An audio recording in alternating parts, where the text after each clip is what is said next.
All right, guys, welcome to our another podcast. Today we have, of course, napaka-exciting na guests. We have Doc Sheena and Doc Neil of Sheena Clinic. Magandang araw sa inyong lahat, Good guys. Good afternoon, afternoon, good afternoon, Hype. Hype. And thank Wow. you for having us. Sobrang, Grabe. it's an honor. As long as you're free, you're welcome here, di ba? Yeah, Noted. so Doc Neil is the lead associate physician sa Doc Sheena, and si Doc Sheena naman, of course, by the name, I'm Doc Sheena. the proprietor, the founder, and the president and CEO of Sheena Clinic. Yung nagpagwapo sa akin, di ba? Kaya deserve nilang andito sila. Mas nagpagwapo. Mas nagpagwapo. Ah, may Gwapo ganon? ka na before. Sino? Actually, Sige na. medyo, Pero kayo yung when I saw nag-inspire. you, first time I saw you, nakaka-starstruck naman talaga. No, Sinulat really, niya ako. really. I mean, Pero ano you have a different, halatang hindi alaga. Oo. Di ba? Yeah. Iba pa rin yung alaga pag naalagaan ka na, di ba? So, thank you Sarap ng kape ko. Totoo lang guys, barista lang po talaga siya dito sa Gentry. Pero yes, I'm proud to be a barista eh. Lalo na pag mga personal clients ko talaga na ako yung nagluto ng mga ng mga deals nila. Ako talaga gumagawa personally ng coffee nila. Because coffee is my passion eh. My first ever business is coffee talaga.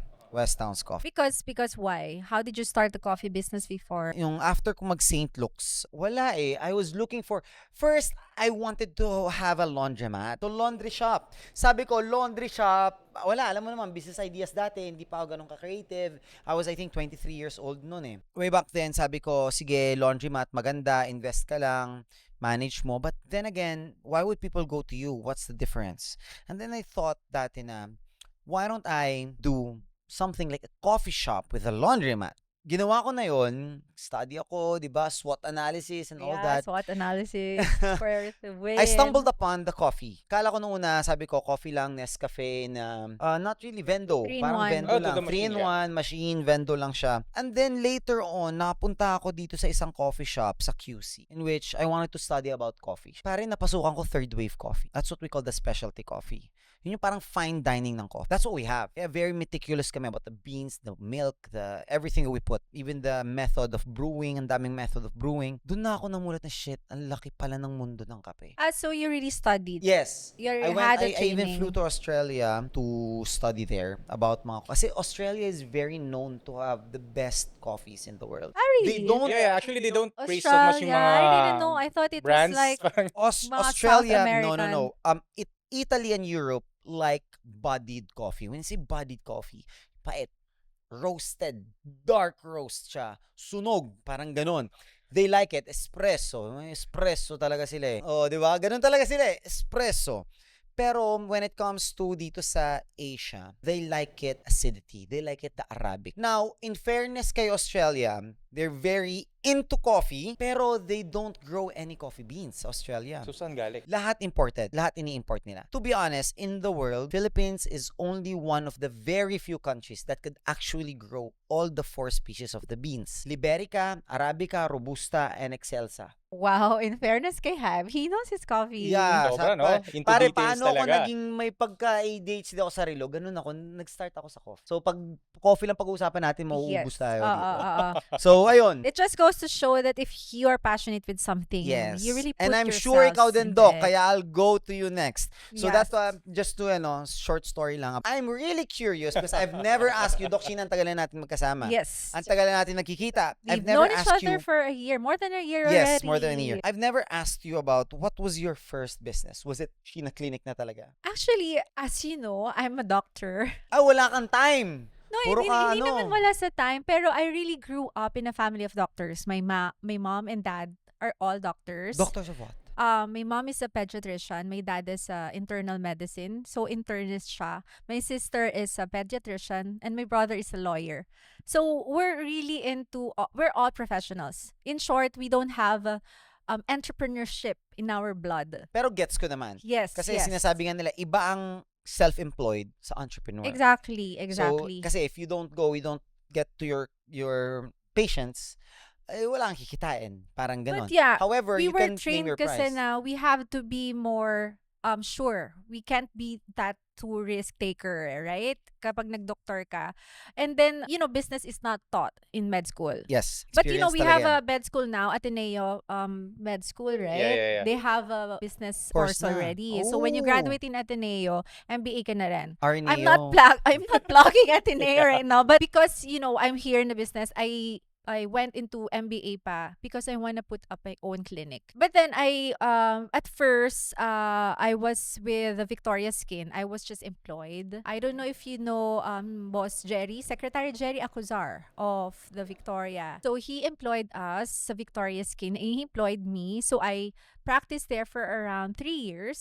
So that's my first practice of aesthetic medicine. What was the breakthrough there na parang I'm ready na to handle my own? When patients tell me na, Doc, you make your own clinic na. Pupuntahan ka namin. Susundan ka Oh. namin. And that was something for me, right? Nakakataba ng puso. Nakakataba ng puso. But then, you also realize when you practice there and when you are just employed, you also realize ano yung mga risks that you have to take when you have to put up your own. Kasi nakita mo na yung ins and outs diba? So, somehow, you also realize ano yung kailangan ng capital, how to handle people, how to handle your team, how to handle your patients. So, hindi ko siya pinush that I'm not yet ready talaga. Kasi it's something na, me, Hybe, ako ang mantra ko sa life, I want to do things excellently. Not 1 foot in and then 1 foot out. So, I want to Actually, do that's things. very admirable. Kasi maraming nadadapa. Yes. Jumping too early. And it's okay. It's okay to stumble, right? Stumbling and nadadapa, it's part of it It's always best to learn. It's better to learn from other people's mistakes. But Correct. you only learn best from your own. From Yun talaga your yung tatak own. kasi sa utak True. mo That's diba? true. Yeah. So, actually, tama naman. Stumble. Yes. Live life, di ba? Yun ang life Yes, pero syempre, we don't wanna stumble. Kasi sabi ko nga a while ago, di ba, parang we were trained na dapat siguristang doktor. Hindi kami pwedeng manghula. So as much as people wants me to, put up my own clinic, medyo hinold ko pa, inaral ko muna yung business side of things. I tried to enter MBA sa Miriam College. So, nagkaroon ako ng MBA diploma sa Miriam College. Just to know, hindi naman basta-basta yung pera, diba? Alam naman natin yan, Hybe. Hindi tayo naglalaro. So, I wanna make sure that I'm starting up something na would really represent me. Marami nagsasabi, you can start small. You don't have to start big. And then you can... kasi ako iniisip ko, sa industry na gusto ko, anong gusto mo talaga? You can't be in the middle. You should be there, up there, or you should be here. And that's what I learned din talaga. The middle gets killed, gets crushed. Either your market is C or A. Kasi hindi tatatak ang branding When I started, I was doing all Seiko. Muna Seikos ako. Not a Seiko. bad It's product. not bad. I'm not Yeah, saying yeah, it's bad. I love them. I even have in my inventory pa, tsaka mga personal collection ko, marami pa akong Seiko. Yung SARB mo. Yeah, I know. You've seen my video, di ba? Mayroon pa akong SARB, pare. Pero, one thing that, kung bakit iniwan ko siya or did not include it in our inventory, is kasi iba na Iba yung branding na yon. Not na because na hindi kaya, not because mamaliit, pero it's a different industry. And it's not the, the pathway that you want to be in. Yes. Kasi It's not the you can vision. be there. Yes, Yes. you can be there. You can earn from there. Kaya lang iba yung vision mo. For sure, Hybe. Knowing you, iba yung vision mo. You're a go-getter. Mataas yung pangarap mo. You wanna do a big impact to other people. And I want to do something a little harder for other people. So you love challenges too. I love challenges. Parehas kami. I think that's our similarity. Super love challenges. I love Aw. things that no one can do. I love doing things or having things no one can have. Is that an ego thing? It's not an ego. Kasi ego comes from insecurity That's na parang true. ego ko na ganito ako, iyayabang ko. No, for me, it's more of treasure. For me, it's like a treasure hunt for me. I don't even care if people know that I have it as long as I have it. I think nature ba yan ng man? What do you think, It is. Neil? Medyo It is, independent. Medyo So, treasure hunter kayo diba? You know why? Tingin ko if you dig deep, madaldal ako You are. Yes. Obviously. Not deep Pare, yung daldal ko, kailangan may paghuhugutan ako ng kwento. If I wanna put out a story there, if I wanna tell you a story about a watch, I want this to have a really good story. Kaya I want things that I only have. Kasi ang Yes. gandang story. Something no? that cannot be taken away from Yes. you. Akin lang yung storyan to. And then I feel like you don't want to be there. Or you don't want to be streamlined, mainstream. Gusto mo you're different. Yes, I'm ganyan. I'm That's how I actually- read you, ah. Hindi naman ako introvert. Definitely you're not. You feel like you are introvert. Pero parang gusto ko lang talaga na parang may naiiba sa akin. Na you cannot, that's what makes me special. That's what makes me na parang people listen to me. Kahit nga andito ako na sinasabi nila, milyonaryo yan si paring Hybe. I enjoy Vans. No, because you don't want to lose yourself in the process. So diba? I don't want to lose myself. Exactly. I don't want to lose myself. This is me. Eto ako eh. Tinry ko. There was an era in my career that sabi ko, okay, sige, maganda yung compensation, maganda yung kaya ko nang bumili ng mga gusto kong bilhin ng mga damit na mamahalin, pero why? Am I comfortable? Am I not? Kasi ako, sino bang iniidolo natin? Syempre yung mga big businessmen din. 'Di ba? So if you check other big businessmen, value is not something that you wear, 'di ba? Yes. Value is here eh. Value is the wisdom that you give to your Something you people. can take away, definitely. Yes. Something that they can bring on the table. Ikaw naman, Doc Sheena, how do you think you're different? Sabi ko nga kanina, parang I see myself in you. So I don't want to be mainstream. It's not because of ego as well, but because I don't want society defining who I am and what I should be. I want to be myself. We can't lose our character. Yes, That's yes. number one. Exactly. I mean, character will, bring you in a lot of places. Kasi And yung we know branding mo, that. personality mo, that's very important. You actually should have heighten it eh. And exactly. And my clinic was named after me. It's Sheena Clinic. It's a different thing kasi when you compare it to other clinics here that, not named after their doctors, it's so easy to get away from things. You represent the whole team. So my goal is my team should carry the same value, should carry the same standard, should carry the same heart and excellence, what patients trust me for. And that's so hard to do, Hybe. Kasi nga, hindi naman ikaw sila eh, 'di ba? And ang hirap ikaw, you have a lot of team there. Ang hirap na i-represent nila how you represent your brand. 'Di ba? Laging sakit 'yan natin, yung mga tao natin. And alam natin na isa sa business, how it succeeds, it's because of the people who help us. Yes, definitely. Ako, for me, even the culture the culture ni Gentry is something that pinahalagahan ko. It's very admirable that we were able to stick to that culture that we have, understanding our people. Our assets are not watches eh. Our assets are our people. That's 100% Number one yan. true. Diba? Yes. 100% yan. Kahit anong mangyari. I don't care if you make mistakes. Mistakes, madali lang eh. Papaluin mo lang, tatapikin mo. You can train them. You can train Yeah. them. It really diba? happens. Hindi mo maiwasan yun. Uh-huh. Yeah. Yeah, hindi mo maiwasan, di ba? Pero, number one is the loyalty. And that's Wag mo lang hard sagasaan to yung company. find right now. Loyalty. You put the company's interest above yours, the company will take care of you. That's my only equation. But then I have to ask a question. Who balances you in this company? Kasi diba we have a good cop and a bad cop, Ay kasi you're a people pleaser, you're very trusting, you said that before. And then you have a big company here. I just want to ask, sino yung one person that balances you out? Like, no boss, you shouldn't do this, you shouldn't do that. You Neutralizer have to be like niya, kumbaga, this. yeah. Yeah, I parang think neutralizer. my executives na yon. So ako yung parang hindi pagbigyan pa natin yan. Pero for me kasi I really think like an AI. That's my new motto. I think You like think an AI. like an AI. How? No emotions. As much as possible, no emotions.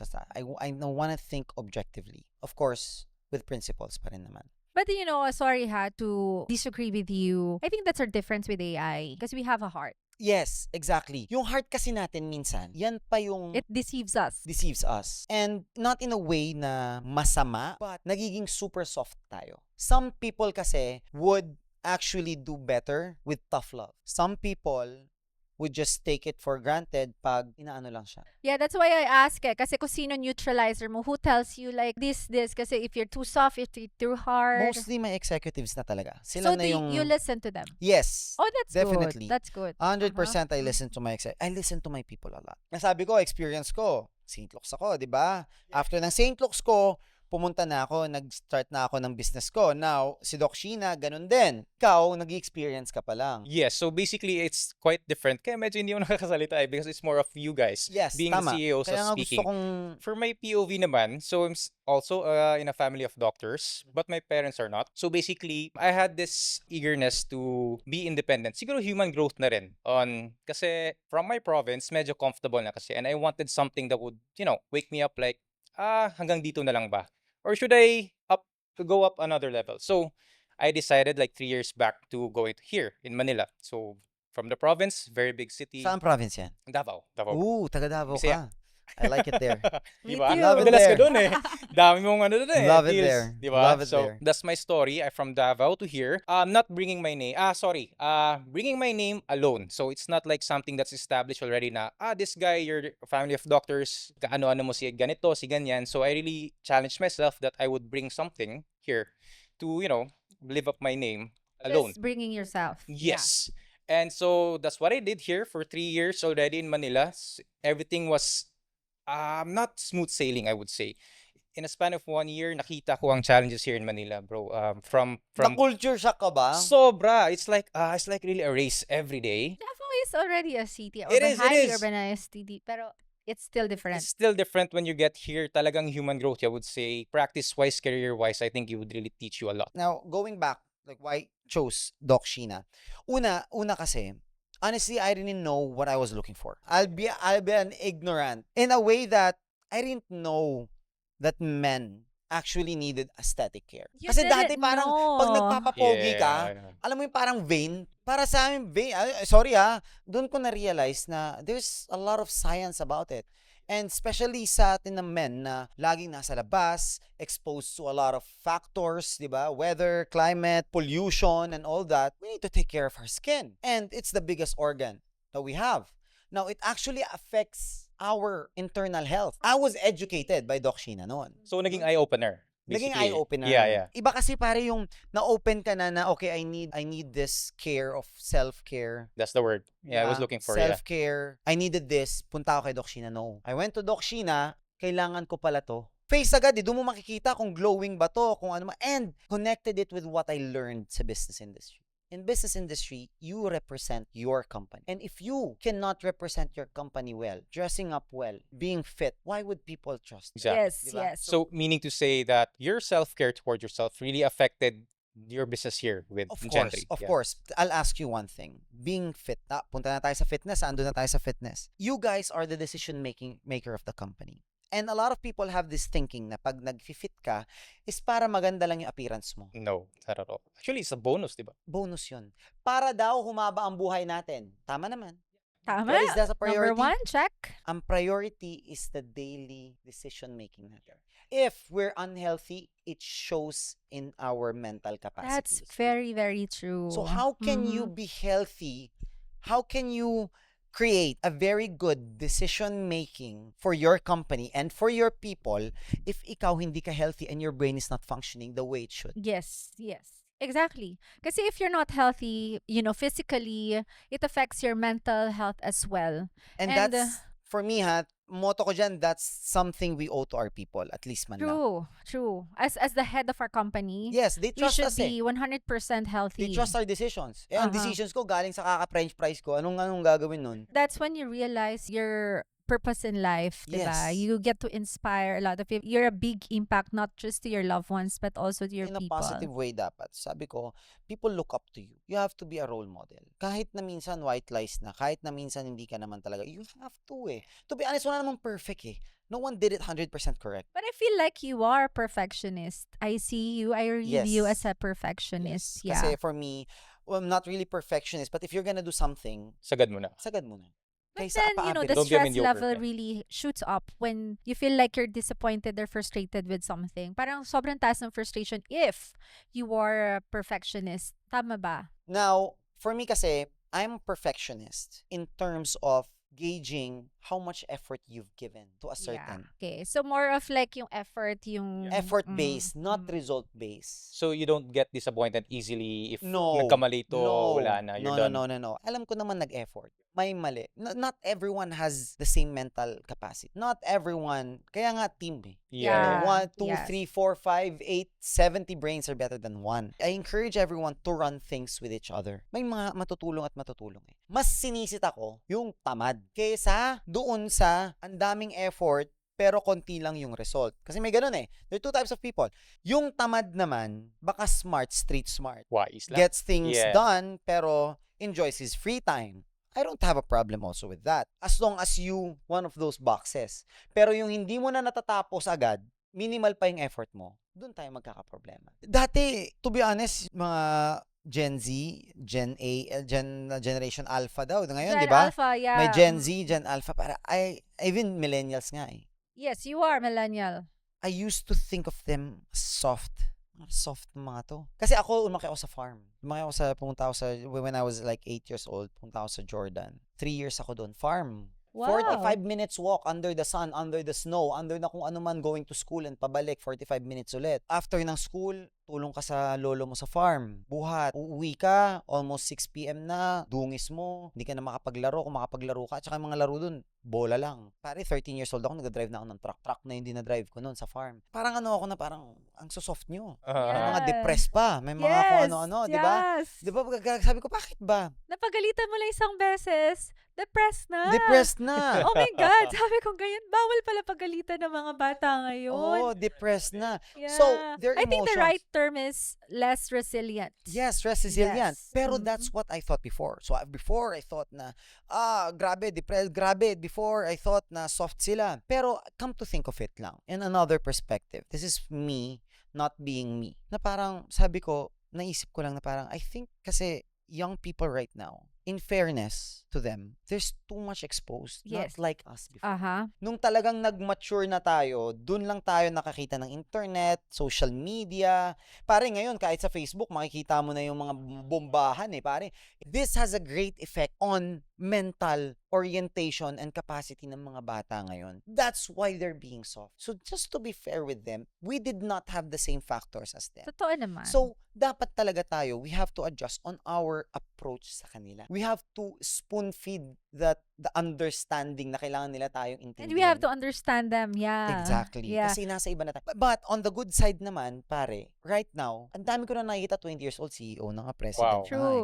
May mga ganun na eh. They're very aggressive. They're very aggressive. They mature earlier now kasi they're exposed to a lot of factors.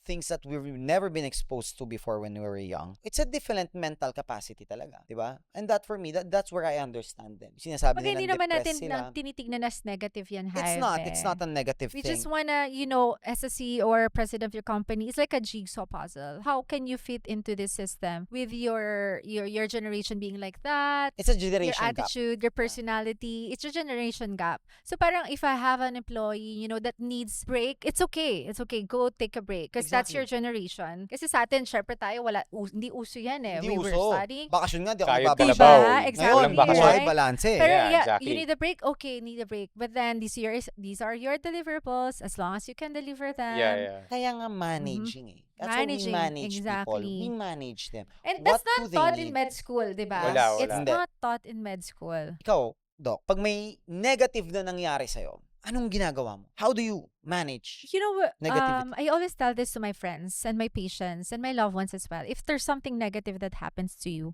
the first thing that you will do is think of 3 things that's a positive side. You say the word good thing, there is something like this. For example, I had a flat tire, na late ako. Isipin mo lang, you say 3 things to yourself with the word good thing. Good thing I have a driver, good thing I have a car, good thing it's not traffic. So that your perspective would be different. Mag-shift siya. So, you wanna be more positive. For me, in the same thing then, pero for me, I always mask negativity with gratitude. Same lang din. Exactly. Parang I these thank things God happen for a na Yes. buti reason. na lang. Exactly. Tama, I agree. Same, Wala. right? 'di ba? This Oo. happened because baka. Yun na, Oo. tinagalog mo lang. Yeah. Buti na lang. Buti na lang. Yung buti, but kasi ang buti na lang for you, buti na lang. For me kasi, as much as I want to, kasi I turn back to religion lagi. So, who do I think? Buti na lang ganito. Who do I think? Gratitude, gratitude. Diba? So, doon ako nagbabank sa gratitude. Buti na lang ganito. Buti na lang ganito lang. Buti na lang nakuha natin. Buti na lang na-solve natin agad. Buti na lang nakita natin agad. And I have a question to you, like a burning question as well. Like, you have clients here. How do you assess that kaya bilhin ni Relo na to? Hindi kaya bilhin ni Relo na to? How do you assess them physically at first? To be honest, nowadays, Yeah. you can't. You can't. So, it's usually a surprise for you. It's a surprise. We treat all clients the same.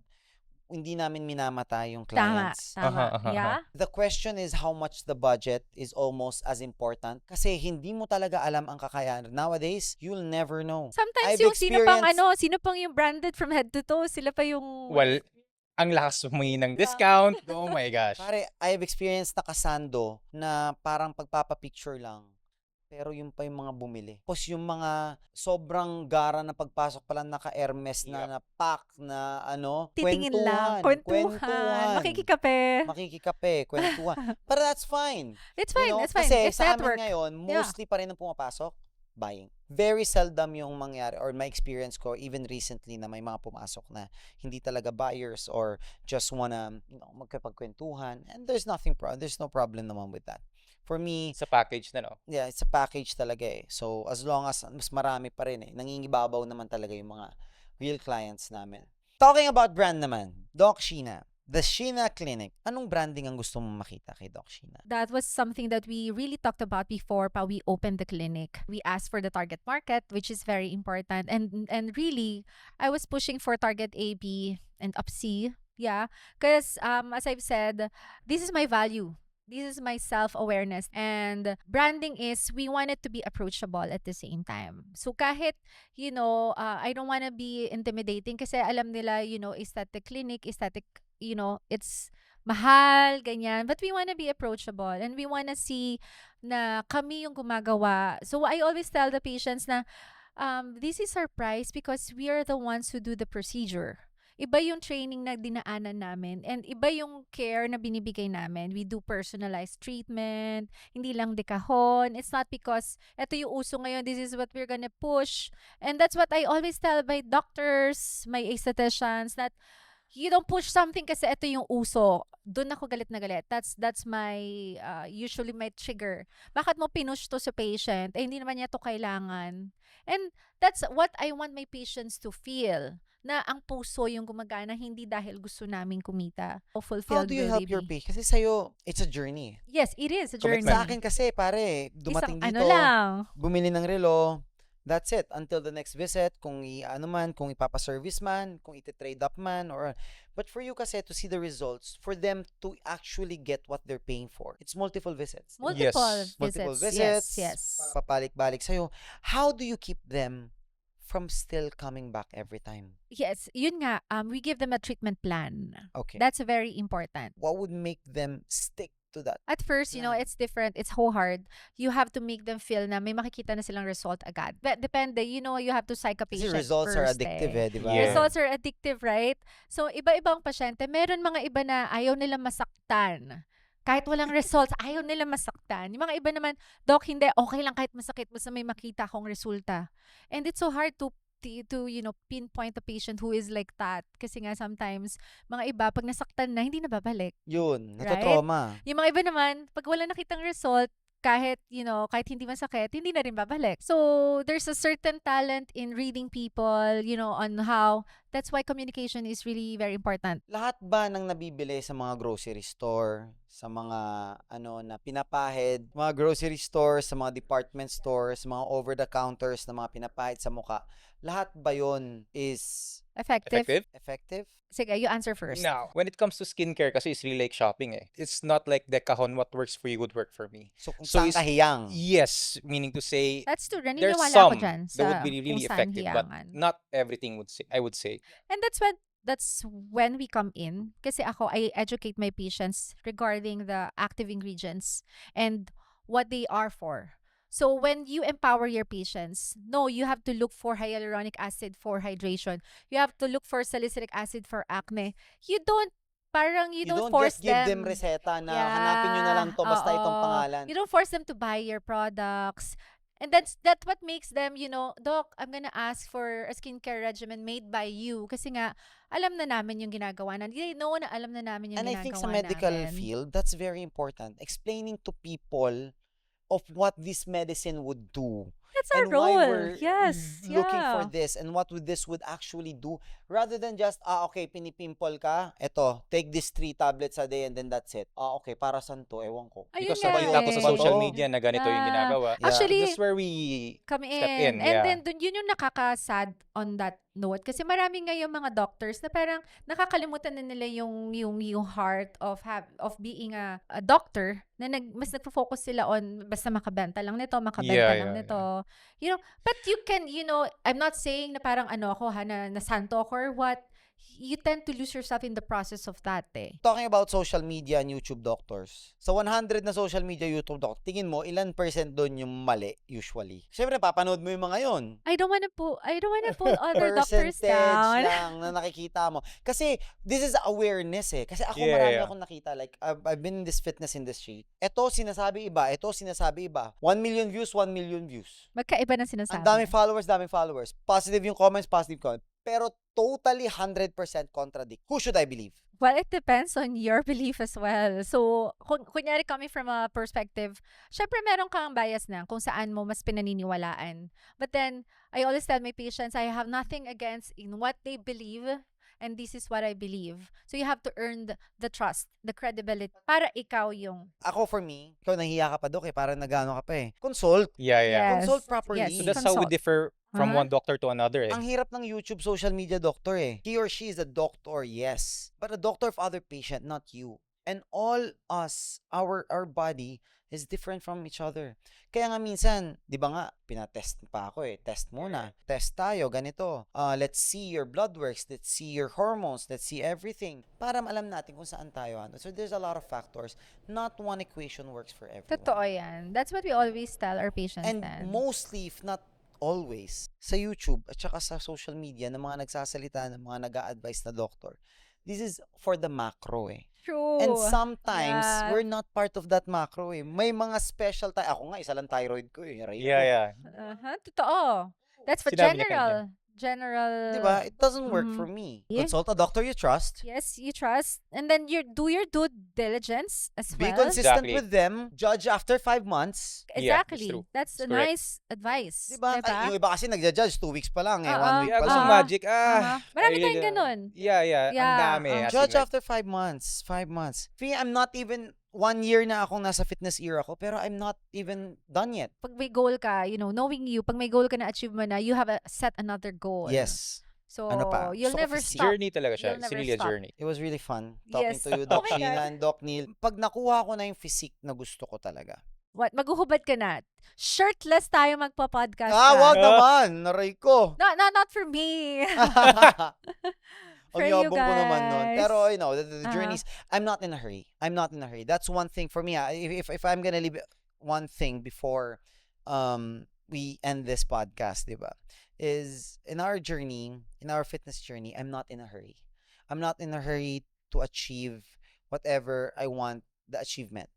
Now, one is kasi yung physique mo that you wanna achieve, you will achieve it if you achieve the strength that you want. Ako kasi ang ina-achieve ko strength. Mm. Right now, Yeah. my goal is 24 kilograms of 1 kettlebell. Tas 2 kettlebells. Sa 18 ka na right now, right? Ngayon, nasa 18 kilograms ako ngayon eh. So, pag nag-24 ako, that's my achievement. Tingin mo, pag naabot ko yung 24 na Meron na, ka pa Yeah. isa. Nag-30 ka na. pag Oo. nata-thruster ko na yung 24 ko, yung physique ko hindi na maganda. Without me putting my physique as a goal, gaganda't gaganda yun. Kasi kaya ko nang clusters yung gustong-gusto ko. Kasi Yeah, yeah. yun yung basis ko of my strength eh. Makapag-clusters ako na 10 na dire-diretso using a 24 kilogram kettlebell, very Okay ka happy na. doon You're sa happy goal na. ko. Small But then steps. you have So another that's goal. not too much eh. So, pero ako naman, I know that I'm not gonna end this fitness era ko anytime soon. This is a lifestyle. And this is what makes you happy. Yeah. Why would I achieve something really fast? Gusto ko, pag na-achieve ko yun, makatama rin na ako. Exactly. Saka pag ganun, diba, mabilisan, when you do shortcuts in life, it will be taken away from you fast as well. Yes. Lagi ko rin sinasabi to people, especially my children, enjoy the journey. It's not about the Easy money is fast money. destination. Same Exactly. thing. Yes, enjoy the journey because you learn from a lot of things in the journey, not the destination. I think that's a good key takeaway from a lot of people. Doc Sheena, Thank you so much, Doc Hype, Neil, for thank all you the so much. insights. May natutunan ba tayo? Thank you. Thank you, We've thank learned a you. lot. Maraming And salamat. thank you for having us here. Can't Sa wait to come ulitin. back. Sa ulitin. Yes. Everyone's watching, thank you. Thank Sana may you. natutunan Thank kayo. you. Thank you so much, guys. Thank See you. you. Bye. See you.